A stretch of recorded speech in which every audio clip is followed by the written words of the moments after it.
Happy Star Wars Day, everybody. May the 4th be with you. This is the May. All of it. We are back, baby, and it would make all the sense in the world for us to do a show on Star Wars Day because our show has a Star Wars title in it, even though it's a Yankees show, and we used to do some little Star Wars here in the off season. But thanks for joining us as always on this Saturday night after a nice Yankees win again earlier today. Welcome to the Empire 161 show, season 5, episode 6. For those who are counting, I'm Ed, and with me as always is Lisa.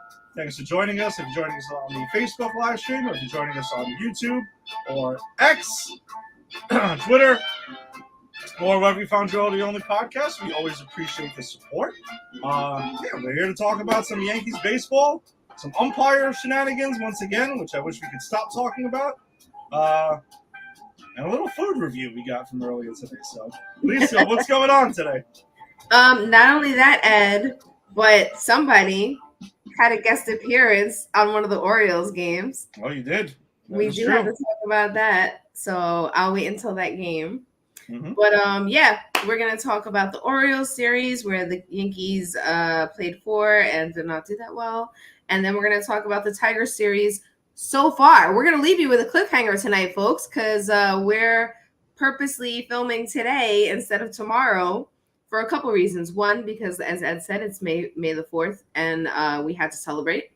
And secondly, Ed's going to a playoff game tomorrow, so that takes precedent, and we don't know what time he'll get home from the game. So we're leaving you with a cliffhanger tonight, but we do have a few things to talk about, and we'll get into it now. Thank you for joining us. Yeah, we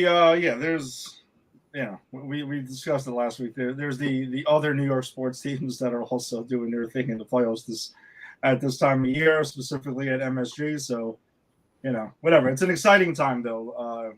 In New York in general, whether even if you're not into it, I kind of feel like maybe you catch the vibe of it and you're like, hey, you want to go ahead and see them do well too. So it's a lot of fun. But with hockey though, you can kind of like time it down a little bit more to when you pinpoint it when the ending is going to be, like with baseball, extra innings, because even with overtime, there's a clock still. So you kind of have like more or less. But I will actually say, as I'm saying this though, in the playoffs, which is a thing we said around, like in the playoffs, ... and then fill in the blank with whatever insanity you'd like to. Because as we all know, in the playoffs, things such as like time and space and logic all go out the window and just insanity ensues. The NHL has just a full 10-minute period, and they continue playing 5-on-5. In the regular season, it's only 5 minutes. You get 3-on-3, which gets wild because like there's so much open ice, and then there's a shootout. So then you could really be like, it's ending 15 minutes later at max, and that's it. But in the playoffs, though, you're right. It could get a little bit crazy. So we decided it was perfect timing for Star Wars Day and everything, and move it up to a Saturday night. So I don't think we've ever done a Saturday night show, right? Have we? No. I think we've done pretty much every other day of the week except for a Saturday. Yeah, I think so, right? Like a lot of this has been some Wednesdays, time, folks. Thursdays. Well, usually we do Sunday nights, right? Like that's usually we do Sundays. And then our alternate is usually Monday for the off days or Thursday. Yeah. So we fit in when we can. And there it goes. Need a quick sip of water. Ed is still recovering, folks, but as you see, the sexy voice is gone. He's getting better. Not that your voice isn't sexy, Ed, I appreciate it. I appreciate it. But like that raspiness, he's getting better now, and hopefully his wife will. Yeah, now she's got to deal with her version, because it seems like she's starting like to the T with symptoms I started with. So it's a nasty thing. The dogs are safe, hopefully, though. Hopefully they can somehow avoid this fiasco. All right. Well, let's jump right into it, though. The Yankees went ahead and faced the Orioles down in Camden Yards, one of my favorite road ballparks to visit. Yeah. But apparently not for the Yanks offense, though, because they dropped the opener by a final of 2-0. Clark Schmidt took the loss. Tough luck one in this one though, because he went 5 2/3, which is kind of what Clark Schmidt usually would give us on a good thing. He's not going 7 innings or 8 innings or anything like that. 3 hits, 1 earned run, 3 walks, 5 Ks, but overall pretty good start. Just no offense. Gleyber Torres, a guy who we've mentioned on here, a little bit more recently for not the best reasons. 2 for 4 on the night. The Yanks offense, though, this is the highlight, or highlight. 0 for 8 with runners in scoring position. They had runners on all night long and could not cash in, and that's been the problem for most of the season again. And I feel like, Lisa, we've discussed this last season and the last couple of seasons. It's just like you gotta be able to string together rallies with base hits, walks. You can't rely on a home run every time. Yep. And early on so far, it's kind of what the Yankees seem to be reverting back to. Like they're waiting for the long ball a lot. Yep. And you can see it. They're like swinging out of their shoes, as we like to say, trying to get that home run in. And all you need is a little bit of small ball. That's it. Yeah, a nice mix of it. The home runs will come naturally. I mean, they have plenty of good power hitters on the team that will go ahead and knock one out when the time presents itself. But you just can't rely on it, though, especially against good teams. The pitching is usually too good for that. So, yeah.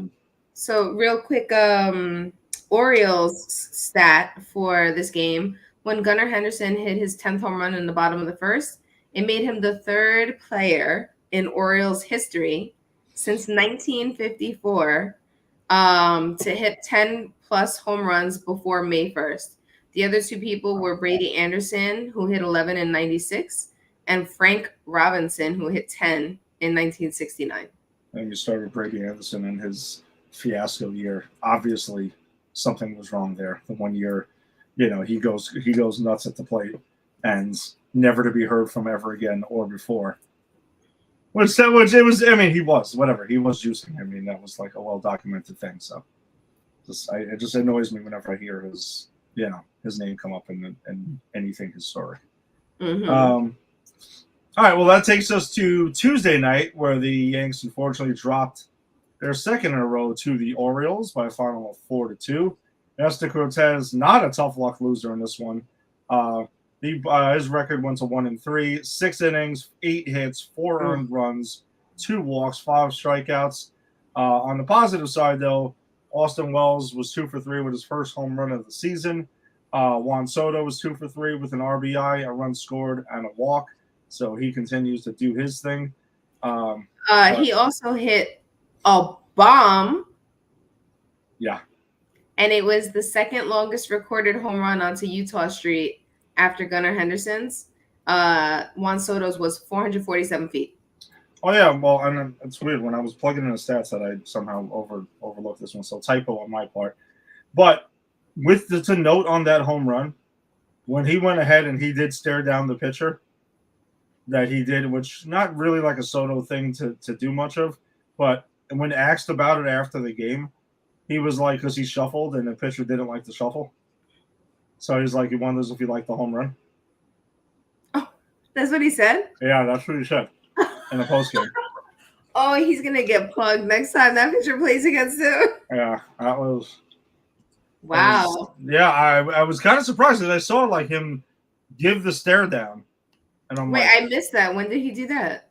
That was when he had homered against the Orioles. Like what? No, I mean like while he was running the bases, he was just staring down the pitcher. No. Like after he hit it, like before he dropped the bat, he went ahead and gave him a quick stare. Oh, I missed that. I was too busy, like looking at how far the ball went. Oh, it was pretty noticeable. So wow. Yeah. So that would be interesting to see the next time they play here, because I think the next time they play is here at the stadium, 3rd week of June. So something to keep an eye on to see if they want to go ahead and pick that little, little rivalry up. Wow, Rick Sedges with a quick comment here. Rick! Let's go Yankees. What's up, dude? So let me make a quick comment. Rick went to... Oh, you knew this was coming. Rick went to the game. I don't know if it's the same thing you're talking about. Rick went to the game the other day with some of his family members, and he lives in Tampa. He went to the game Tampa versus the Mets. And last night. And his 2 family members were wearing Mets gear. And I had to double check and zoom in because I thought that Rick was wearing Mets gear. He saved himself because it was Knicks gear. But Rick, I almost had to call you out. I'm essentially doing that on the show now, but I'm saying you didn't really do it. But I almost had to really call you out, Rick, because I know how you like to wear Tampa stuff now. So please don't ever wear Mets stuff. I don't care if it matches.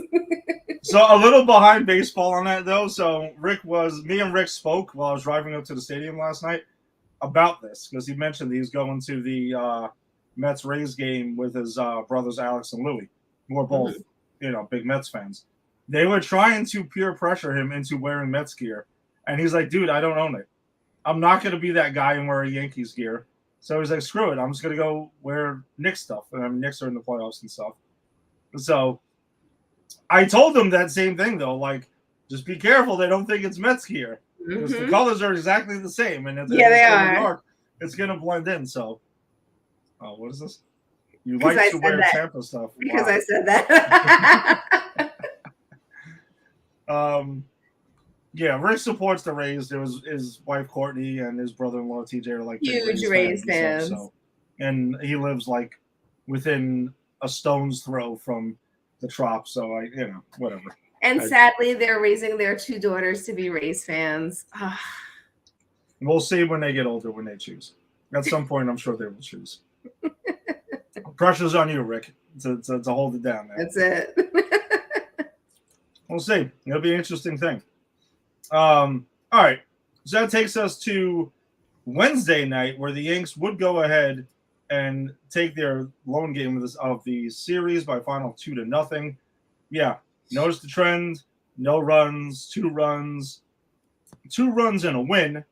We'll get to the final game there, but 2 runs and a win with 4 hits, though. No, it wasn't a lot to it, but I will a lot to say here though, because Luis Gil, going into the game, going up against Corbin Burns, one of the best pitchers in all of baseball, more than held his own. Like if you going into the game, we're like, hey, who's going to go ahead and last longer in this game, and who's going to win this duel? All things would point to Corbin Burns, but no, Luis Gil stepped up, man. And another thing, we always talk about how much we like Gil as long as he gets the control underway. He got his 2nd win of the season. His record's now 2-1, 6 1/3, 2 hits, no earned runs. Obviously, just a shutout. 1 walk, big for him. 5 Ks. So his fastball with a lot of movement, man. I mean, that's the key for him. Like once he's got that working, and he's got his changeup going. I mean, the kid's like lights out here. Yeah, that was his first game that he's ever pitched for into the 7th inning in his career. And he has thrown 12 1/3 straight scoreless innings versus Baltimore. He's got their number. Yeah. And that's a tough lineup to hold down. Clay Holmes got his 10th save of the season. Wanted to note, even though we usually don't note relievers too much with how much they go, but an inning and 2/3. So, like, Boone going to him in the 8th inning, which he usually doesn't do a lot of, and he did it twice this week, was showing the kind of importance here. 1 hit, no walks, 3 Ks. The lone offense really was Oswaldo Cabrera when he was 2 for 3 with his 4th home run of the season with 2 RBIs. Juan Soto was 1 for 3 with a walk. And that home run that Cabrera hit, I mean, that thing really it got stuck in the net in the right field line. Like they had to log it out. Yeah. You know what I mean? Like I didn't know if it was gone at first because the ball literally just looked like it vanished. Yeah. It was just like no replay needed because you obviously see where the heck it was stuck there. A fun fact from our friend Katie Sharp on X, as I always want to give props to her when I'm going to borrow something from her. So Luis Gil is the first Yankee with at least 6 1/3 scoreless innings pitched and 2 hits or fewer allowed this early into his career, which is his 13th game or earlier, since the immortal Masahiro Tanaka back on April 16th, 2014. Pretty good company if his career turns out to be anything like Tanaka. I love Tanaka. Absolutely. I hope so. Big Tanaka guy. All right. Well, the Yanks would go ahead in their 4th game, though. They would drop that one by final 7-2. Again, the runs scored by the Yankees here, not exactly Bronx Bombering of the offensive juggernauts. Starting pitchers that looked good early and didn't late. Carlos Rodon taking his second loss of the season. His record's now 2-2. He only lasted 4 innings, 8 hits, 6 earned runs, no walks, which is good. But I think he hit like 3 batters. 6 Ks. Juan Soto 2 for 4 with a triple. Gleyber Torres 1 for 3 with his first home run of the season, so he finally got off that column. And a walk. Anthony Volpe 1 for 4 with a double and a run scored, and Anthony Rizzo 1 for 3 with an RBI. So Yanks offensive woes really, really showing through in Baltimore and dropping 3 out of 4 against a team they're going to be battling, I think, for the AL East all season long. Yep. So 2 things about that game. One, did you know that when Juan Soto hit a foul ball, I think it was in the 7th, that he broke a camera? No, I did not notice that. Yeah, I don't know if they like focused on it during the game, but I saw it when I was looking for notes, and he broke one of the cameraman's like the lens. Oh wow! Of his camera. And 2, if you were watching the game and you were paying close attention in the 3rd inning when they came back from break, your girl was the Pinstripe Pride person of the game, which was so cool. I got quite a few people texting me, quite a few people in Florida, actually. My aunt and uncle were like, "What? I just saw you on TV. What's going on?" And then our good friend Gabby Sosa, who he and his wife live in Florida now, at their cigar place, I came up on the TVs and they posted it on their page, Fuego by Sosa. And they were like, when your friend from New York shows up at the Yankee game. So free plug for Gabi. Yeah, you know what? That's my boy. So but that was really cool. Like, I've always wondered how people got on there, and I'm not gonna say how I got on it, but you definitely need to know somebody, I will say that. And wow, because I did have questions about that, because I was gonna ask you, how long ago did you submit that? Listen, I've been submitting pictures on and off for like the last couple of years, and then finally I was like, I'm never gonna get on this thing, like whatever. And then I learned how I could get on it, and somebody that knows that I'm a big Yankee fan hooked me up. Okay. And I got on it like immediately, because the picture was from this year. The picture was from 2 weeks ago. It was the Stanton picture that we used to promote the show. So here's the funny thing. I have pictures. I either go to a game with you, or I take one of my, usually one of my nephews. My nieces aren't there yet. So it was either like a picture of me or me and you, or a picture with one of the nephews. And I have 7 nieces and nephews. So I was like, I can't do that. Like, so I was like, let me just put one of me in Stanton. More exposure for him. The more he sees me, the more he'll, want to reach out to me. That's how I'm going. Providing he watched the game on replay, I guess. Provided somebody in his family was like, hey, you look good with that woman in the picture. You should find out who that is. So it reminds me of a quote that actually came up like last Saturday, actually, when we were talking about Star Wars. And this is the tie-in for Star Wars Day. Is because it was what the heck was it? Was it Zack and Miri Make a Porno? The Kevin Smith movie. When they're asking him about one of the characters is talking about Star Wars. He's like, the only people who haven't seen Star Wars are the people in. No. Actually, it's How I Met Your Mother. That's what it is. The only people who haven't seen Star Wars are the people in Star Wars. You've seen 3 of them, so stop. So you don't count. You've seen 3 of them. You've seen the original. No, but it was the original 3 when I had no choice, because my parents took us to whatever movie they took us to. Lisa, you saw them. You saw the most important ones anyway.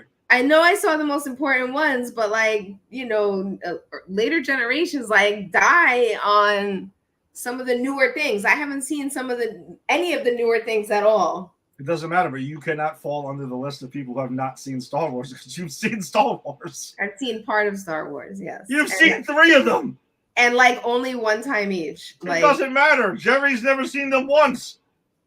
I can see that. Because he's a dork. That's why. I can see. I'm not gonna agree or disagree with you, but I'm gonna say I can see that he would not watch Star Wars. Of course.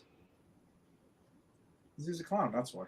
But either way, well, back to this though. Congratulations, for making it on Pinstripe Pride. And Steve Moore texted me, and then I posted it on. I took my own video. You sent me the video at the same time, so it was a highlight on which was not the best game. No, not the best game. Yanks. I made the game just slightly better for the people that know me. Exactly. There you go. But Yanks would go ahead and return home last night to take on the Tigers. And that number 2, again, but on the winning side again, Yanks would walk off the Tigers by a final of 2-1. Marcus Stroman took a no decision, 5 1/3, 3 hits, 1 earned run, 5 walks though being the problem. Yeah.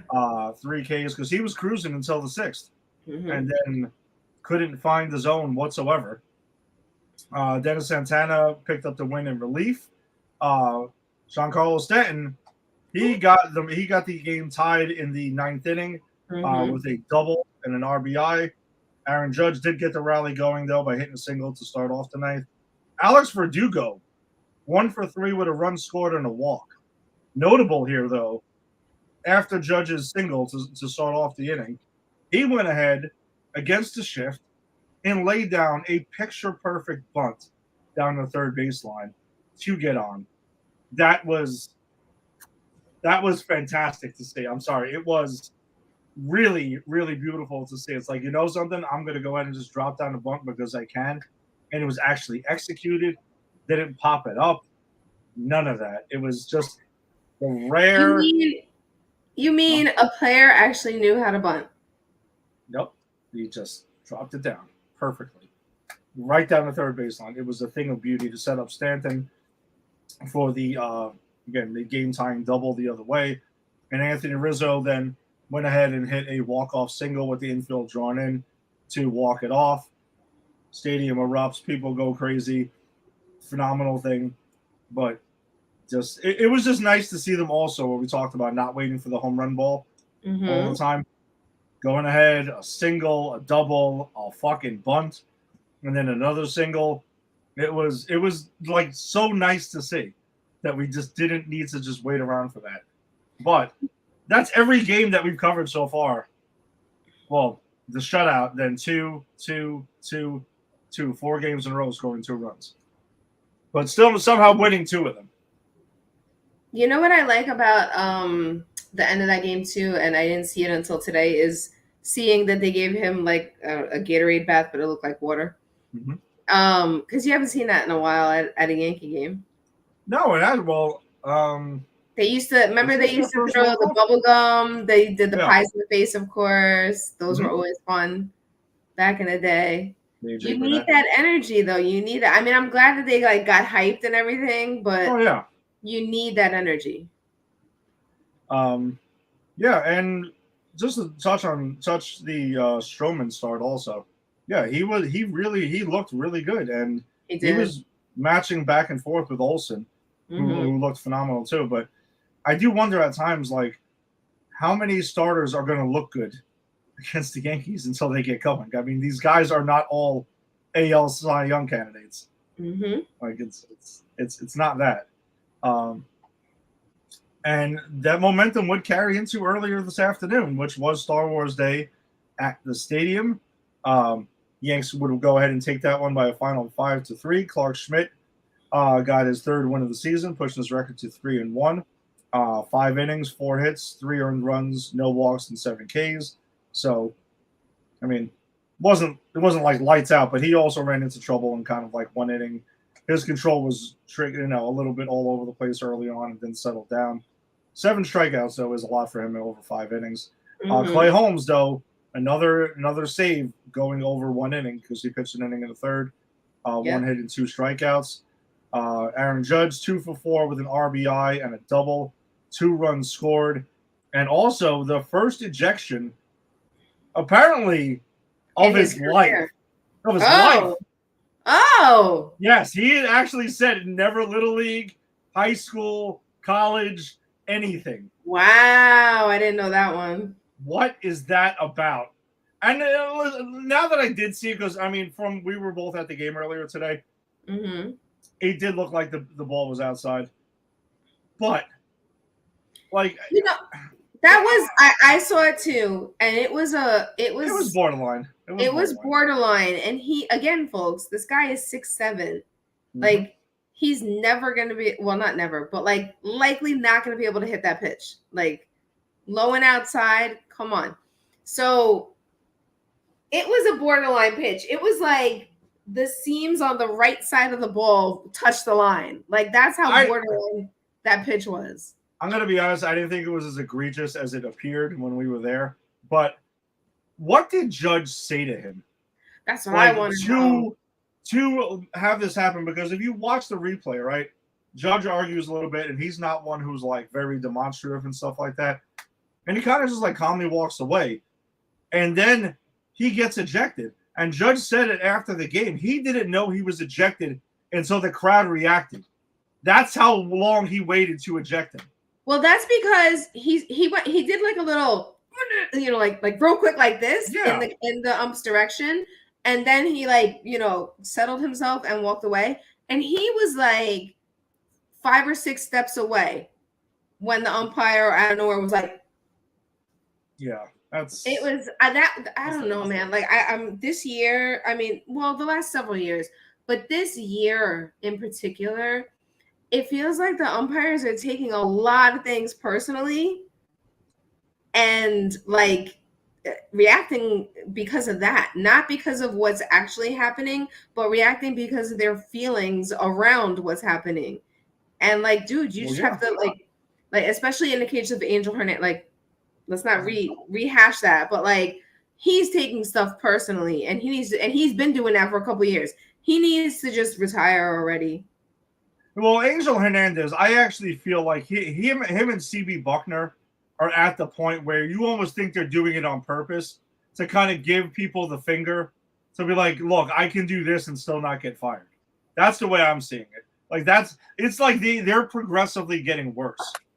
And I understand umpires are under the microscope now because you have the concept of robo umps, essentially, like, feels like it's very much coming soon with the technology advancing now, and like you have it in soccer, you have it in tennis.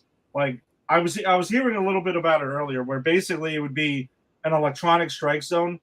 The umpire would be told what the call was, a strike or a ball, and they would just be relaying it, and that's it. So they would only really be there for plays at home.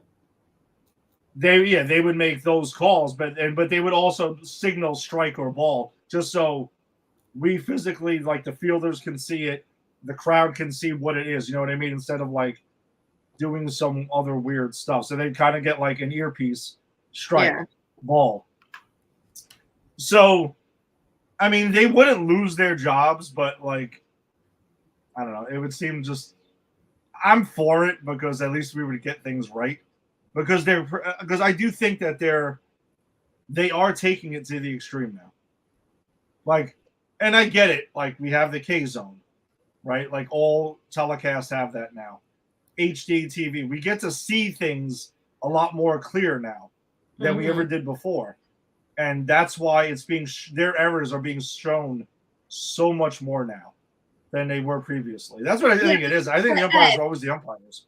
But we've been having the strike zone. We've been having multiple camera angles for years. It seems like it's the last, I'm going to say 3 to 4 years that they're getting like way making really, really bad calls. And let me just say, things happen in like less than a second, right? Like they have to make a decision. If you, remember when we were watching the Hat games today? Yes. Like there was a point where I blinked and I was like, shit, I missed where it went. Like that happens every time. Yes, I know it was number 2. It's always number 2 for Ed. But like that's how quickly things happen. So if you blink, if you cough, if you sneeze, like you can miss a ball or a strike. You can miss a tag out, like anything. So I get that and I understand that about them, but it just seems like they're making so many more bad calls. And then the the frustrating thing about it, it's almost like they're a tenured teacher, and teachers don't come after me because I love teachers, but like there are some teachers that like once they get tenured, they're like, that's it. Well, that's what I'm saying. Angel Hernandez's thing, like, it seems like he is like, oh yeah, you want to get on me? I'm going to show you what bad umpiring looks like. I mean, there was a game. I think it was Tigers Mets earlier this season. The dude, one of the hitters, didn't even get the bat off his shoulder, and they called the check swing strike.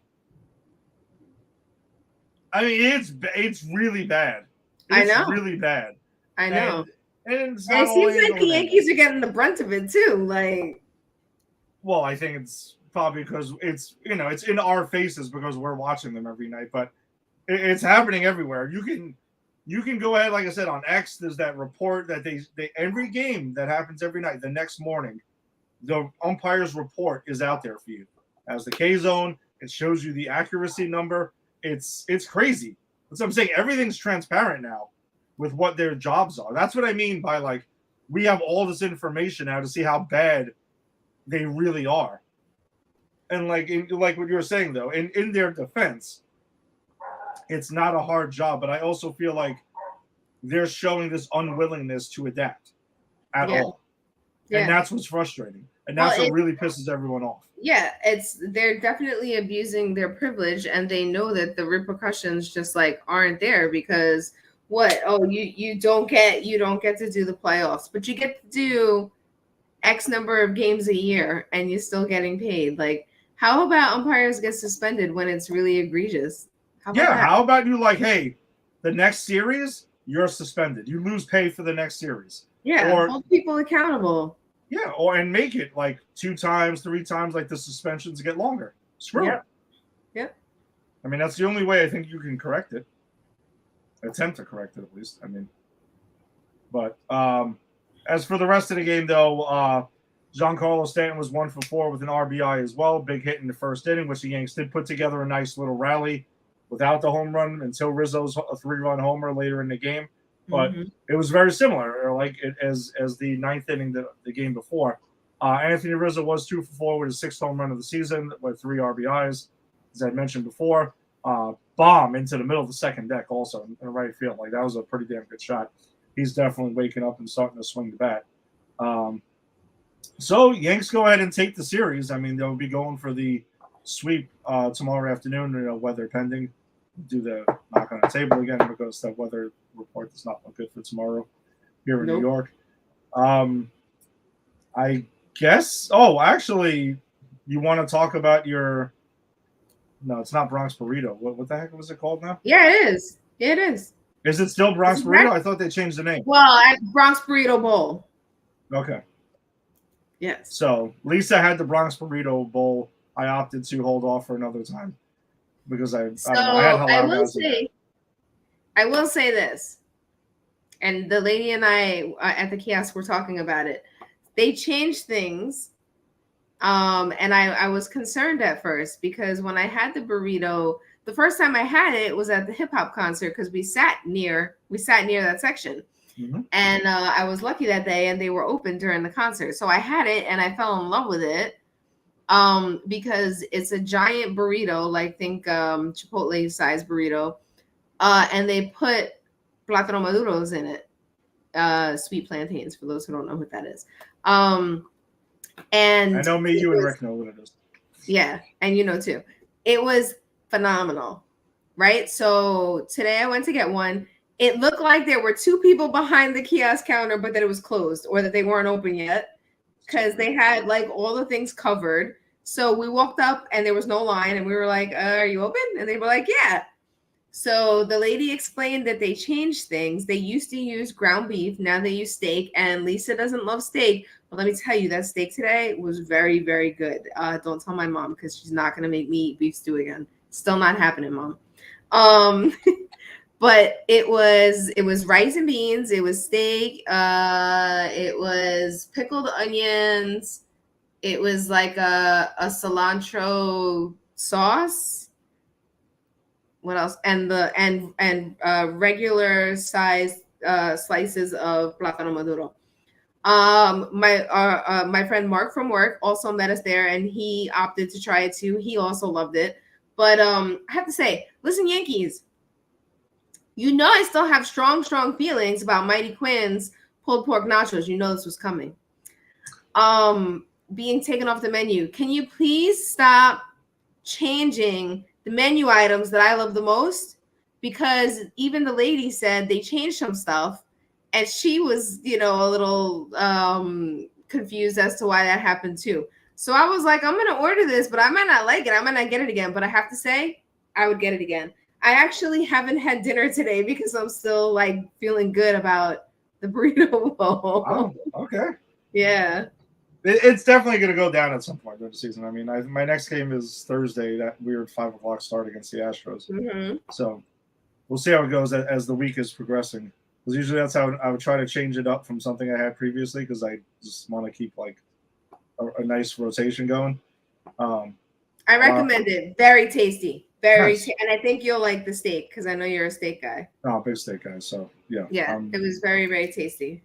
Nice. I'm gonna be honest. I don't love maduros that much, but because I'm more of tostones. I do. If I have to pick I do my both. thing. I don't discriminate. Oh no, I've had them and that's fine. But I mean, usually. No, I know it's a texture probably, right? A little or is bit. it the sweetness? I think it's just really sweet. That's kind of maybe what it is. I know, and so I mean, I have a sweet tooth too, but it's just I don't know. There's just something. I just feel like if I always seem to have a choice, and I choose tostones every time. No, I love tostones too. Also, let me double down on shouting out the lady on the kiosk because she's the same lady from last year, and she's a sweetheart. Like we had a nice little conversation, and I definitely felt like she made my bowl with a lot of love, and she gave me extra maduros because I told her I liked them. Okay. So she gave me like one or two. She's like, I'm gonna give you a couple extra.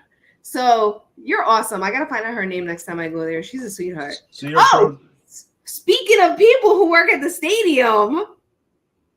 Oh, I see them all the time though. I know you see them all the time, but I saw somebody today that I haven't seen in and I'm not gonna say years, probably like 2 years maybe. But if you go to Yankee Stadium, you know who the Cracker Jack man is. Crack. I am hit Cracker Jack, that guy. I am here to report that happily he's alive and doing well. That's number one. But two, he sells beer now. And beer is a lot heavier to carry than Cracker Jacks. And this man, if you had to put him in an age bracket, what would you say? Mid-60s. Are you serious? Why? No. He looks older than my parents. I'm all right. So what? You thinking 70s? My parents are late 70s, so he's either matching my parents or older. He looks like an older gentleman. Like I was thinking. I feel pretty good about that guess. I could be wrong though. You could be right. You could be right. He's giving me at least 70s. So this man, he's older. This older gentleman is carrying beers now. But the cutest thing is, because he's known as Cracker Jack Man, he put a Cracker Jack bag on his hat with a rubber band around it. And he was walking around the field selling his beers with the Cracker Jack on his hat. Because he has assholes like me that shout him out every time they see him, and I scream Cracker Jacks at him still. So he's leaning into it. Very happy to see him today. I'm guessing he makes more money off the beer because, I mean, that's usually like what it's believed to be. And that's why he hasn't gone back to the Cracker Jacks. So. But good for him, though. Like, whatever age he is, good for him carrying around beer all day. Because, like I said, he's older than us. That we know. He's older than us. Yeah. And he's walking up and down stairs carrying a bucket full of beer, which is not light. No, not at all. So good for him. All right. Well, let's get into our awards of the week. We got the top of the heap hitter of the week. Lisa, you want to start this one off?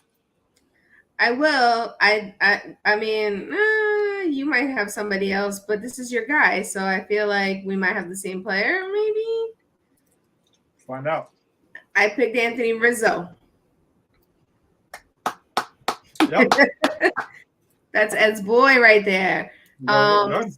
So for the week, he had a 320 average. His OPS was a 1.033, 2 home runs, 7 RBIs, 4 runs. He's pretty much the only guy on the team that hit the entire week. He had 8 hits, or hit consistently, I should say. 2 walks. His on-base percentage was a 393, and his slugging percentage was a 640. Did you have the same person, or did you have some? Because there's only one other person I could think of. No, it was absolutely Anthony Rizzo. I don't think there was there was no contest this week. Yeah. Clutch walk-off hit last night, big 3-run homer earlier today. Showing willingness to go the other way. Looks like when Rizzo's on, he's spraying the ball all over the place. Looks like he's getting more lift on the ball now. So good to see, because we got to get some of these guys to start waking up. Like someone's got to start helping Soto. To be honest with you, that's really what it is. He's been by far their only consistent hitter all season.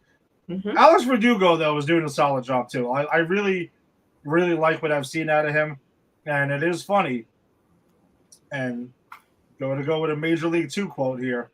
It is amazing what a difference a uniform makes. But how you feel about a guy? So true. Last year, people were like, F Verdugo, blah, blah, blah. And he was yelling at fans in the bleachers. And now this year, people are like, Dugan! Like, it does make a difference. Listen, I will say, man, he's a ball player. He's a gamer, man. And it's been pretty nice to have him around, man, because he's doing his thing over here. So you know what I like too? I told you this today. When Aaron Judge got kicked out, he was on deck.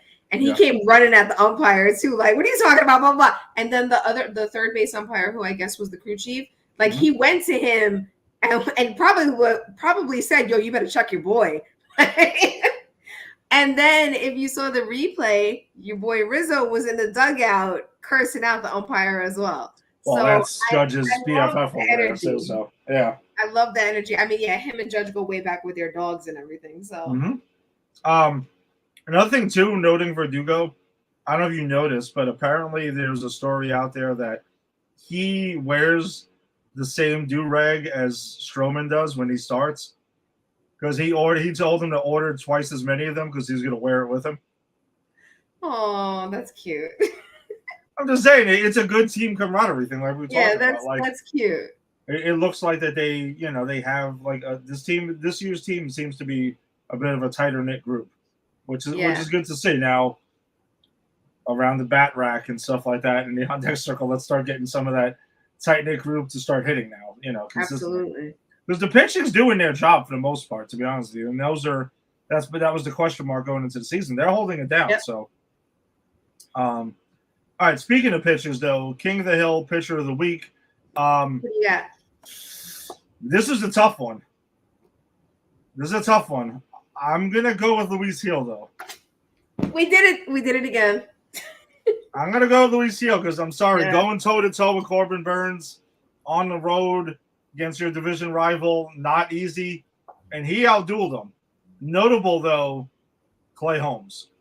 Absolutely. There's another one who his numbers are what they are and they look great. But we also will note that he was allowing a lot of base runners early in the season, and those saves were not as easy as they may appear in the stat sheet. But he's looking really, really dominant lately. So way more strikeouts are up now. Not as many runners on. He's pitching more than an inning now. So it's good to see, man. It looks like the kid's taking the next step. Well, you already said you got Luis Gil also, right? Yep. So. Wow, one of those weeks that we actually agreed on both of them here. So I know. I guess for the preview is just tomorrow because I'm sure the Astros series, there's nothing on that yet. I would be shocked. I'm double checking right now, but when I did it a couple hours ago, they didn't have. Nope, still don't have it. So yep, I only have tomorrow, folks. All right. So what do we got? What are we looking at tomorrow for the Yanks going for the sweep? All right. So for tomorrow, rain dependent. The Tigers have Tariq Skubal, who's a lefty. He's a 4-0 record with a 1.72 ERA and 41 strikeouts. So, if he keeps showing up the way he's showing up, I'm worried about our Yankees and their hitting tomorrow. But, I have faith in our boys. And he'll be going up against one of my favorites, Nestor Cortez Jr., a lefty with a 1-3 record in the season. 3.86 ERA, and 37 strikeouts so far. So pitching matchup wise, if Nestor has, lights out tendencies tomorrow, it should be a good game between the two of them. But if Nestor is, Nestor of the beginning of this year, I don't know. We'll see. Yeah. All right. So I think that kind of does it for us. We only got one game to preview. I mean, it's really, but the Yankees do welcome the Astros in Tuesday, Wednesday, Thursday this week after an off day on Monday. So Astros, not doing so great this season. So also okay. we swept them home at their home field. So would be nice to do it again and take a nice season sweep on them. I mean, I'm not gonna want to be mad at that. Not at all. So. Well, that does it for us this week. Thanks for joining us as always. If you're joining us on the Facebook live stream, be sure to check out Empire 161 Show on Facebook. Join the Facebook group. Check out lineups, highlights, and all other stuff that we share on there. It's a lot of fun. Check out Pop Culture Pros and popculturepros.com. That's we are presented by. Check us out on YouTube. Subscribe to Pop Culture Pros. And on X, you can subscribe to Pop Culture. You should follow Pop Culture Pros. And also follow us at Empire161 Show. Instagram at _Empire_161_ Show. And that's where Lisa goes ahead and handles that account. So check us out there as well. And wherever you found your audio-only podcast, look up Pop Culture Pros, subscribe to the show, check us out every week. So, Yanks, get that sweep against the Tigers, and add on another one for the Astros just for fun. Why not? I mean, and let's start scoring more than 2 runs a game consistently. Please. It would be pretty cool. I think it would be pretty cool. I think so too. We'll see you next week. Peace. Bye, everybody. Have a good night.